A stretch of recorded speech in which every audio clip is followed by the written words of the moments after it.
Ang Tamuntaka ay isa sa 34 na barangay ng Datu Udin Sinsuat, probinsya ng Maguindanao. Tirahan ito ng pinaghalong komunidad ng mga mamamayang Muslim at Kristiyano.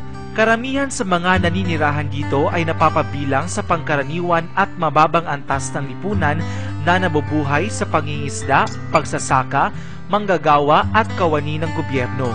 Sa libo-libong mga batang paslit, may 2 daycare centers lang ang Tamuntaka. Sa isa sa 2 daycare center, umaabot na sa halos 100 kabataang nasa edad 3 hanggang 6 na taon ang araw-araw na pumapasok dito.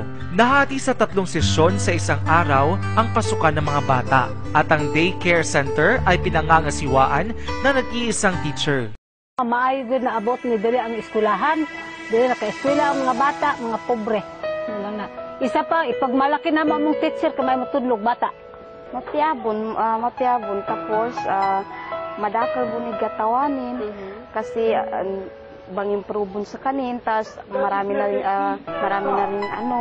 nalalaman yung mga alphabet, yung madakal din natawanin sa kabangaginin.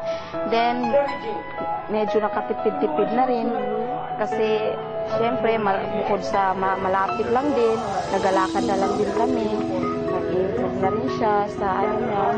Then marami na rin siyang natutunan kasi maganda rin kasi nagturo si teacher. Kaya mapya na aadin siya daycare center, kasabo sa masikan lang tapos koan yung madakal bunin na tawa ng mga wata namin siya. Ganun, tas siyempre yung mga anak namin, bukod sa hindi na sila mahirapan masyado, magsakay-sakay pa, malapit na lang din kasi.